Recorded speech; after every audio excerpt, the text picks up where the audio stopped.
Bom dia! Bom dia a todos vocês da classe Mulheres Adoradoras. Nós estamos de volta nesse ano de 2021 ao estudo da nossa classe, né? Estamos estudando as cartas paulinas, estamos encerrando esse período para que a gente possa, então, a partir de fevereiro, então, dar início ao estudo dos evangelhos, que isso foi aquilo que nós decidimos como igreja. Assim como estudamos as cartas paulinas, vamos estudar também os evangelhos. Então, eu agradeço a oportunidade, faz tempo que nós não nos encontramos, vamos nos encontrar na última aula, mas hoje eu gostaria de falar de uma carta que, na verdade, ela não é paulina, é uma carta de autor desconhecido. Pensaram, alguns estudiosos acham que é de Paulo, mas na verdade é uma carta de autor desconhecido, pode ter sido outros autores, mas nós vamos ficar com a mensagem dessa carta, que na verdade ela não começa como uma carta peculiar, como todas as cartas que nós ouvimos, com prelúdio, com saudação, e ela então não encerra dessa forma. Então, na verdade, ela é uma mensagem teológica, esta carta, que tem os princípios maravilhosos a respeito do ministério de Jesus Cristo na terra em favor dos homens. Então, nós vamos orar e vamos dar início, então, ao estudo desta carta preciosa, que é a carta aos Hebreus. Na verdade, eu lembro de uma música que fala, que o Antigo Testamento era a sombra e o Novo Testamento ele é a substância. E Hebreus ele fala exatamente sobre isso. Ele é a substância, é a completude ou a concretude daquilo que estava escrito no livro de Levíticos e também em outros livros proféticos do Antigo Testamento. Então o livro de Hebreus ele é muito precioso, vale a pena ler o livro de Levítico e acompanhar então o estudo do livro de Hebreus. Vamos orar. Senhor, nós te louvamos e nós te agradecemos por teu amor, por tua graça, por sua misericórdia, por seu favor. Te agradecemos por esse segundo dia deste novo ano que se inicia. Estamos aqui de volta com essa classe de mulheres adoradoras. E nós queremos prosseguir em conhecer o Senhor, prosseguir em conhecer a Tua palavra escrita, Senhor, para as nossas vidas e que possa penetrar em nossos corações, porque o autor dessa carta ele tem uma preocupação de que os homens, ao ouvirem a palavra de Deus, não endureçam o seu coração, mas que ouçam a voz do Espírito Santo ministrando através das cartas, através dos evangelhos em seus corações a respeito do destino eterno das nossas almas e da obra preciosa de Jesus na cruz por cada um de nós. Que o Senhor nos dê nesse tempo, Senhor, um espírito de conselho, de sabedoria, de entendimento, de revelação a respeito da Tua palavra. Que o Senhor possa ministrar na mente e no coração das minhas irmãs, de todos aqueles que ouvirem, Senhor, este estudo. Que possam, Senhor, ser de uma forma ministrados pelo Teu Espírito Santo. Nós te louvamos e nós te agradecemos. E nos dê ciência a respeito desta obra maravilhosa, terrivelmente maravilhosa, de Cristo Jesus por nós e também pela humanidade. É o que nós oramos e agradecemos pela oportunidade, em nome de Jesus. Amém. Então, nós vamos começar fazendo então uma pequena introdução a respeito da carta de Hebreus. Então, ela é um tributo, é algo assim, a epístola de Hebreus, ou a carta de Hebreus, ela é um tributo incomparável ao Filho de Deus, e também é um encorajamento a todos os crentes perseguidos que são companheiros desse autor, Então, quem escreveu essa carta, como nós falamos, o autor a gente não sabe, revela que os seus leitores cristãos, que leram esta epístola, estivessem vivendo em algum tipo de perseguição e precisavam então de um encorajamento e de perseverarem.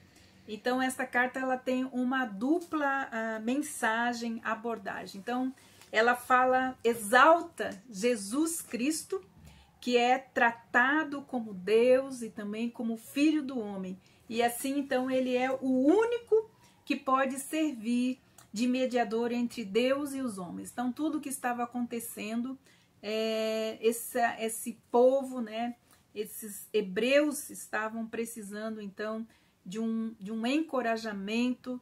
Então ele fala da exaltação, da superioridade de Cristo e exorta então os seus companheiros cristãos que estavam vivendo nessa situação a prosseguirem, a não desistirem, a perseverarem até a perfeição, vivendo então pela fé. Como falamos, o autor ele é desconhecido dessa carta. Os textos são identificados na maioria das Bíblias como sem autoria, né?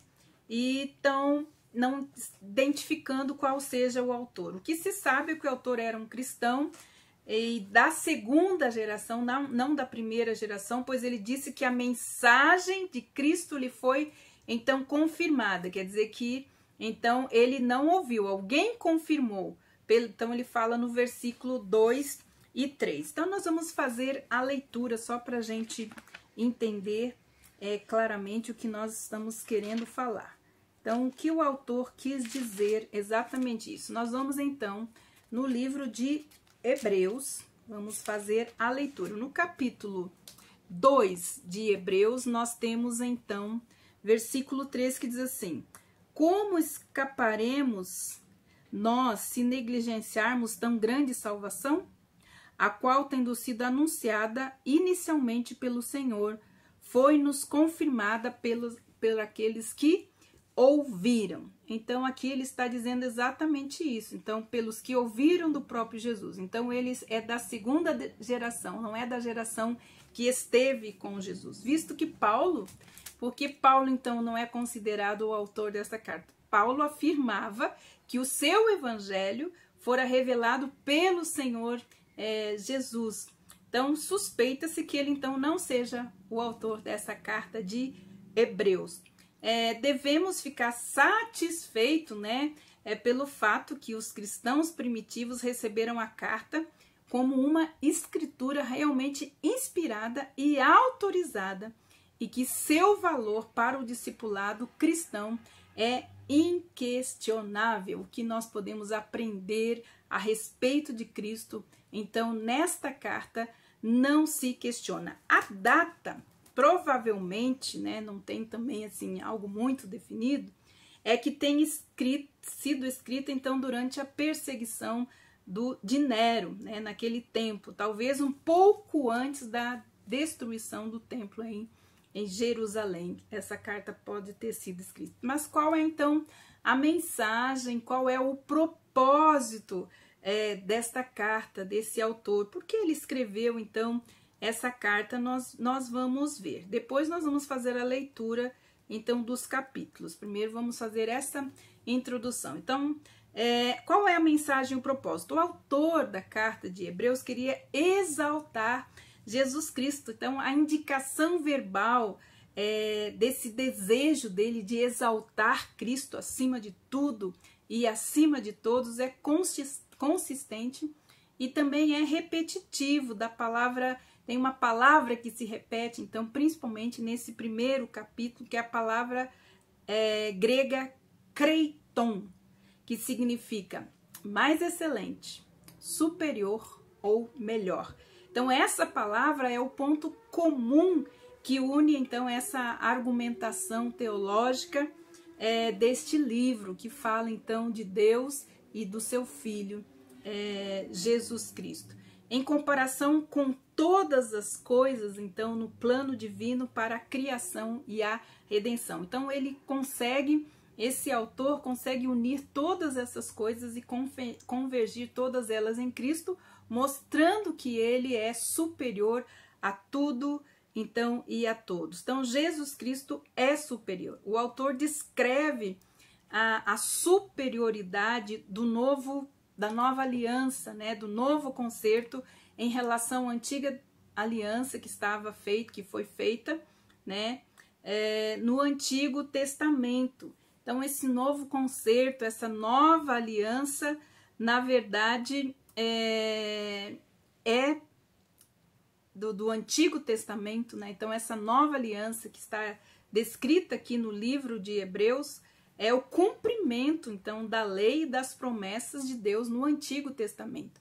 Então, ele quer mostrar que quando a gente lê o livro de Levíticos, a gente vê todas as alianças, todas as coisas que foram feitas ali, né, mas todas elas eram a sombra exatamente daquilo que Jesus Cristo e iria, então, manifestar quando viesse, então, à Terra. Então, exatamente isso, mostrando para nós, ele queria mostrar aos leitores que se lembrassem de que Jesus Cristo é o cumprimento da lei e também de todas as promessas de Deus no Antigo Testamento. O autor desejava tirar os crentes, então, eles deviam estar nessa perseguição com medo, estavam meio apáticos, alguns querendo, né, pular fora. Então, ele escreveu essa carta para tirar os crentes daquela igreja da situação de estagnação, em seu desenvolvimento, no seu crescimento espiritual, para um padrão de crescimento em sua relação com Jesus Cristo, né? Eles queriam, então, que essa relação fosse uma relação maior, um crescimento maior, através do conhecimento da obra específica de Jesus Cristo. Nenhum outro livro do Novo Testamento amarra, então, a história do Antigo Testamento e suas práticas à vida de Jesus quanto o livro de Hebreus, né? Então, o livro de Hebreus, ele traz realmente a substância daquilo que era sombra no Antigo Testamento para, então, esses irmãos que estavam lendo essa carta. Assim como Jesus Cristo, ele ensinou que o Antigo Testamento se cumpriu na pessoa, então, de Jesus Cristo, como nós sabemos. E nós vamos saber isso lendo Mateus, capítulo 5, versículo 17, e Lucas 24, 27. Como estávamos, então, dizendo, nenhum outro livro do Novo Testamento, ele amarra a história do Antigo Testamento e suas práticas à vida de Jesus, como esse livro, o livro de Hebreus. Assim como Jesus Cristo, ele ensinou, né, que o Antigo Testamento se cumpriu na sua própria pessoa. E nós temos isso em Mateus capítulo 5, versículo 17, diz assim: não penseis que vim revogar a lei ou os profetas. Não, eu vim para revogar. Não vim para revogar, vim para cumprir. Então, essa é Jesus falando que ele veio cumprir a lei e os profetas. Lucas 24, 27 também nos fala a respeito disso. Diz assim a palavra do Senhor: e começando porventura não convinha que Cristo padecesse e entrasse na sua glória? E começando por Moisés, discorrendo por todos os profetas, expunha-lhes o que seu respeito constava em todas as Escrituras. Então, Jesus ensinou que tudo aquilo que estava escrito profeticamente nas Escrituras, no Antigo Testamento, a seu respeito estava se cumprindo. Assim também, então, o autor de Hebreus estava ensinando que o antigo aliança, o antigo concerto se consumou, então, no novo concerto. Então, nós vamos ver aonde está essa definição. Hebreus, capítulo 7, 20, diz assim: e visto que não é sem prestar juramento, porque aqueles sem juramento são feitos sacerdotes. E Hebreus 8:13 nos diz assim: quando ele diz nova, torna antiquada a primeira. Ora, aquilo que se torna antiquado é envelhecido e está prestes a desaparecer.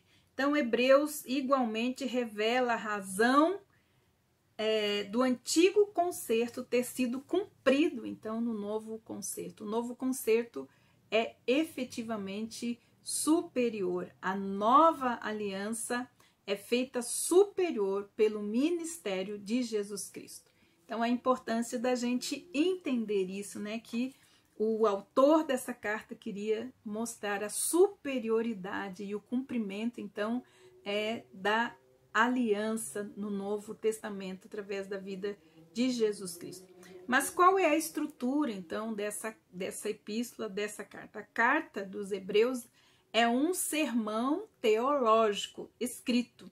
Não é tanto uma carta, embora certamente ela termine como uma carta, porque ela não possui aquela subscrição inicial de todas as cartas que nós estudamos, como era a norma das cartas antigas. Em vez disso, os hebreus então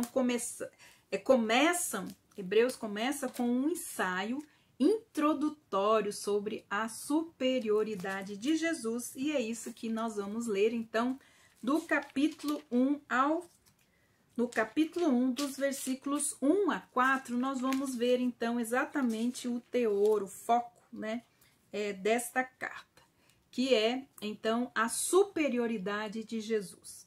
Havendo Deus outrora falado muitas vezes e de muitas maneiras aos pais pelos profetas, nesses últimos dias nos falou pelo Filho, a quem constituiu herdeiro de todas as coisas, pelo qual também fez o universo. Ele é o resplendor da glória, ele é a expressão exata do seu ser, sustentando todas as coisas pela palavra do seu poder. Depois de ter feito a purificação dos pecados, assentou-se à direita da majestade nas alturas, tendo se tornado tão superior aos anjos, quando herdou mais excelente nome do que o deles. Então, temos aqui essa importante introdução, né, na carta. Já começa o início, então, desse sermão teológico, vamos chamar isso, falando da superioridade de Jesus e também revelando amplamente o grande plano redentor de Deus para toda a humanidade. Mas o que nós vamos focar hoje, né, o esboço do nosso estudo de hoje então, exatamente neste foco, a pessoa de Cristo é superior. Então, ele diz para nós que Cristo é superior aos profetas. Capítulo 1, versículos 1 e 3 fala exatamente isso. Havendo Deus outrora falado muitas vezes, de muitas maneiras aos pais pelos profetas, mas nesses últimos dias falou pelo Filho, a quem constituiu herdeiro de todas as coisas, pelo qual também fez o universo. Mas também fala que Cristo é superior a quem? Superior aos anjos. Versículo 4 diz assim: tendo se tornado tão superior aos anjos, quando herdou mais excelente nome que o deles. Mas Cristo também é superior a Moisés e a Josué. E aí nós vamos para o capítulo 3, versículo 1, que diz assim: por isso, santos irmãos que participais da vocação celestial, considerai atentamente o apóstolo e sumo sacerdote da nossa confissão, Jesus, o qual é fiel, aquele que o constituiu, como também o era Moisés em toda a sua casa.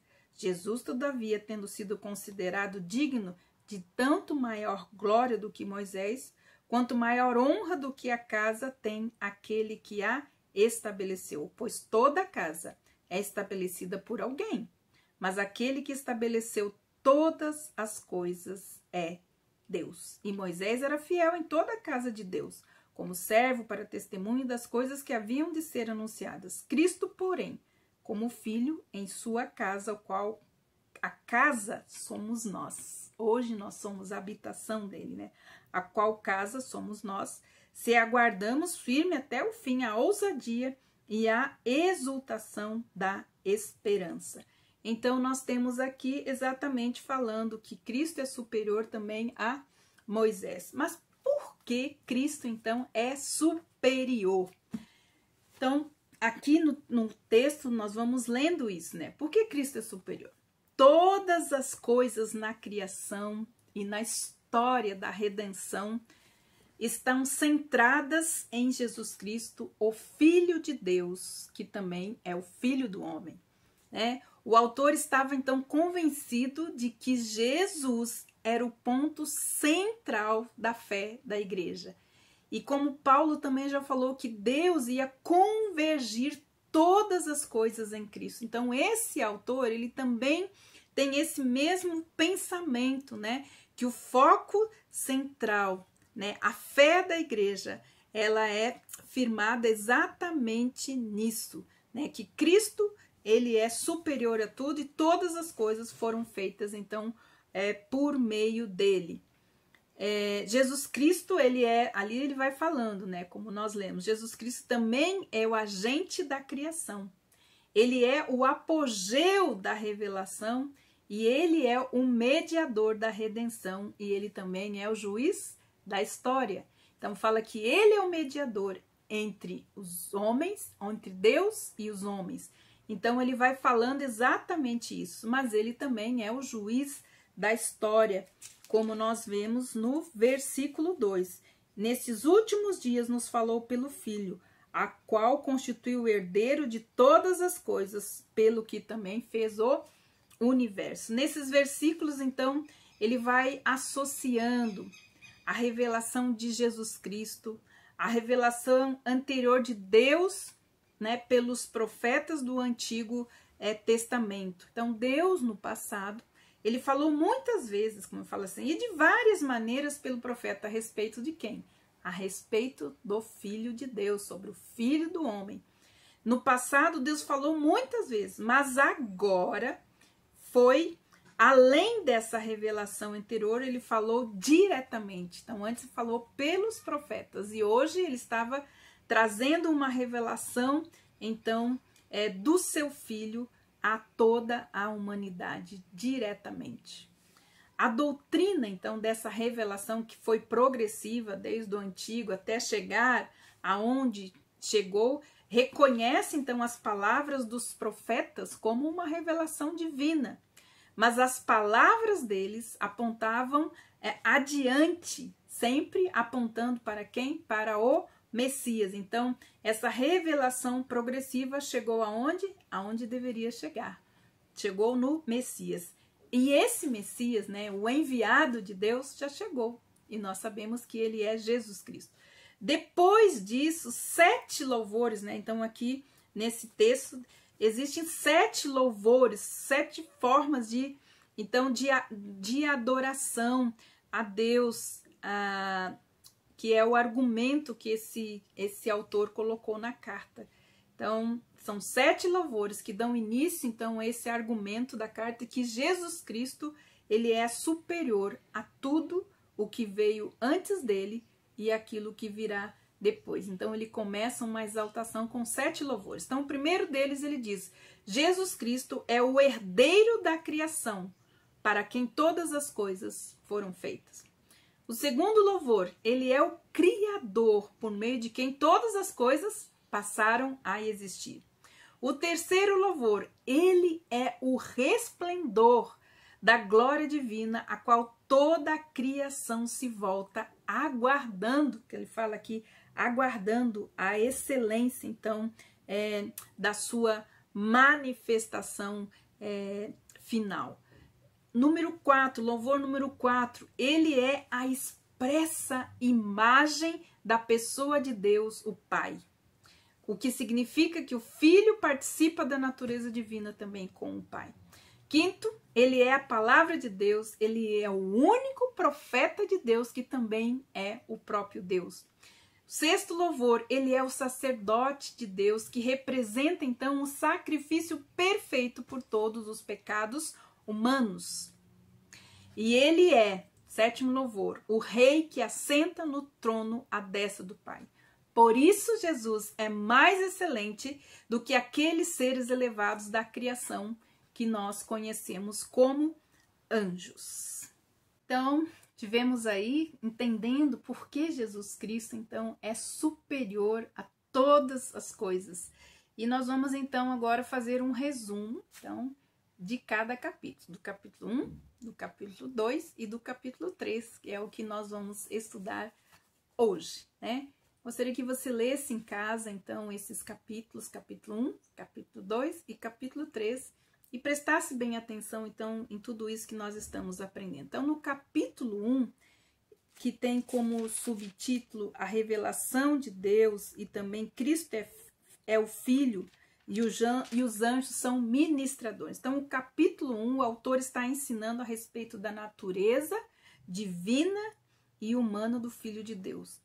E estabelecendo, então, a sua superioridade aos anjos e também a Moisés. Para um leitor judeu, então, ouvir que um homem tivesse uma posição mais elevada do que os anjos, então seria surpreendente, até mesmo maior do que Moisés. Jesus Cristo, então, era plenamente humano, mas também era plenamente divino. E por isso ele se torna superior aos anjos, valendo-se então de várias citações que nós temos atribuídas a Deus. O autor demonstra como Deus, o Pai, se dirigia então a seu filho como divino. Deus, o Pai, se dirigiu a ele de forma exclusiva como meu filho. Então nós ouvimos: este é o meu filho que eu gerei, este é o meu filho amado. Nós vamos ver então 2 textos lá no livro de Salmos. Nós temos outros textos que depois você pode olhar, então, na sua folhinha que a Suelen vai enviar para vocês. O Salmo 45, 6 e 7 fala exatamente a respeito disso. Fala assim, Salmo 45, 6 e 7 diz assim: o teu trono, ó Deus, é para todo o sempre, cetro de equidade e o cetro do teu reino. Amas a justiça, odeias a iniquidade. Por isso, Deus, o teu Deus te ungiu com óleo de alegria, como a nenhum dos seus companheiros. Então, falando menção do Filho de Deus. O Salmo 102 também fala a respeito disso. Salmo 102, 22. Diz assim: quando se reuniram os povos e os reinos para servirem ao Senhor, ele me abateu a força no caminho e me abreviou os dias. Dizia eu: Deus meu, não me leves na metade da minha vida, de cujos anos se estendem por todas as gerações. Então nós temos aqui esses textos mostrando exatamente a respeito de Deus chamando Jesus, né, exclusivamente como filho. E nós temos também lá quando Jesus foi batizado por João Batista, né, Deus falando: este é o meu filho amado que eu gerei. Ele é o primogênito, é o filho gerado que foi trazido ao mundo para que todos os anjos o adorem. Ele é o filho que fez dos anjos seus ministros, como fala no versículo 14. Vamos lá. Hebreus. No versículo 14, nós temos então exatamente isto. No versículo 14. Não são todos eles espíritos ministradores enviados para o serviço a favor daqueles que hão de herdar a salvação? Então aqui ele é o Filho de Deus e fez dos anjos seus ministros. Ele é o Filho que se assenta no trono e rege com atributo divino de justiça. Então fala aqui com cetro de equidade. Ele é o Filho que criou os céus e a terra no princípio e que permanecerá, mesmo quando a criação foi consumada, porque ele participa do atributo divino da eternidade. Ele é o ser eterno, ele é a própria eternidade, a vida eterna está nele. Então, esses exemplos revelam que Deus, o Pai, declarou que Jesus Cristo, o Messias prometido, é o eternamente gerado Filho de Deus. Já no capítulo 2, nós temos o versículo 3 que diz assim: como escaparemos nós se negligenciarmos tão grande salvação, a qual, tendo sido anunciada inicialmente pelo Senhor, foi-nos depois confirmada pelos que a ouviram. Então aqui ele está trazendo algo muito importante. O escritor está advertindo aos ouvintes quanto ao perigo de se afastarem da participação da missão do evangelho, ficando muitas vezes à margem, enquanto o plano de Deus para a história avança. Então, aqui nós precisamos entender que o evangelho foi autenticado e os seus primeiros ouvintes, como que ele foi autenticado? Aquilo que Jesus falou a respeito do evangelho do reino e do evangelho do nosso Senhor Jesus Cristo, a respeito dele.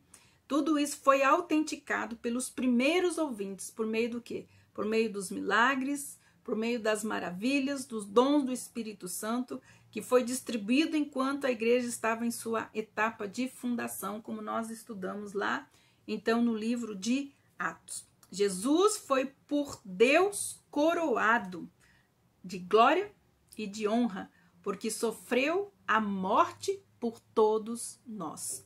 Convinha, então, que o Filho tivesse um ministério consumado, né? No sofrimento todo que ele sofreu. Foi importante a gente entender para que todos nós pudéssemos, então, participar, todos os seres humanos, para que ele pudesse, então, se identificar conosco e levasse muitos filhos à presença de Deus. Então, ele teve que passar por tudo isso, consumar tudo aquilo que foi escrito nos profetas. Ele teve que consumar para que nós e toda a humanidade que o aceitasse ou que identificasse ele como Filho de Deus e recebesse ele como Filho de Deus, pudessem então entrar na presença de Deus. Aqueles então que aceitam o sacrifício de Cristo em seu favor podem ser chamados filhos de Deus, né? É importante isso, porque o Filho de Deus fez muitos irmãos. O Filho tornou-se homem, sofreu a morte, para que ele aniquilasse também aquele que tinha o império da morte, isto é quem? O diabo. E por causa da morte de Cristo em nosso favor que somos libertados do medo da morte. O Filho, então, ele se torna homem e sofreu a morte para que ele pudesse servir como fiel e sumo sacerdote no serviço a Deus. Então, o único que pode servir como mediador entre Deus e os homens é aquele que é tanto Deus quanto homem. E é por causa da sua fidelidade como homem que foi tentado, que padeceu, que Jesus pode expiar os pecados do povo. Não somente ele sofreu a retribuição divina em nosso lugar, mas ele é capaz de também nos socorrer, porque ele é semelhante aos seus irmãos em todos os aspectos, menos no pecado. E para finalizar, o capítulo 13 nos diz o seguinte: o autor passa aqui no capítulo 13, então, a mostrar que Cristo é superior a Moisés e também nos advertir a respeito do perigo da incredulidade e também da desobediência. Então, o autor passa a demonstrar nesse capítulo a superioridade do Filho de Deus em relação aos anjos, para a demonstração do que o Filho de Deus é superior a Moisés, o mediador da lei, né? Moisés foi o mediador da lei e a Josué, que foi também o conquistador da terra prometida. Então, o ponto comum entre eles que percorre nesse capítulo é que é a fidelidade. Cada um deles cumpriu fielmente o seu papel. Ao explicar que Jesus foi fiel, o autor então está esperando persuadir os leitores a também permanecerem fiéis até o fim, mesmo que estejam sendo perseguidos até a morte. O autor pede que os autores então voltem o pensamento e o coração para o Salvador, que considerem Jesus. Deus identificou Moisés como sendo singularmente fiel em toda a sua casa, né, a casa de Deus. A sua fidelidade serviu para mostrar a superioridade da fidelidade de Cristo, uma vez que Cristo também foi fiel, né, como filho sobre a sua própria casa. E hoje a casa dele somos nós. Jesus foi fiel. Embora Moisés fosse fiel a transmitir a lei de Deus, o papel que ele foi designado era apontado para quem? Para o vindouro Filho de Deus. Jesus, que foi fiel em seu papel de trazer o evangelho àqueles que estavam debaixo da condenação da lei. Então, é importante, digno de tanto maior glória. Portanto, ele é digno de toda glória e também de todo louvor. Estabelecendo, então, o escritor a superioridade do evangelho de Cristo em relação à lei de Moisés, nesse capítulo 3. O autor, então, passa a explicar o significado também do Salmo 95. Seu propósito era advertir, então, os seus leitores que a sua punição pela desobediência à lei foi severa. Então, existe uma punição pela incredulidade no evangelho, então, seria bem pior. Deus não permitiu que uma geração incrédula entrasse na terra prometida, porque os israelitas endureceram o coração contra ele. Então, qual é a lição que nós podemos tirar deste capítulo? A lição é que aqueles que ouvirem a voz de Deus não devem endurecer o seu coração contra a palavra de Deus e nem desobedecerem às suas ordens. Então, para concluir, o resultado de tal incredulidade seria o juízo divino. E aqueles que estão incrédulos a respeito de Deus, da obra redentora de Deus através de Cristo Jesus, não entrarão no repouso de Deus. Que Deus abençoe cada uma de vocês. E nós vamos continuar, então, semana que vem nós vamos falar, então, do sacerdócio superior de Cristo. Que Deus abençoe você. E até, então, a nossa próxima semana.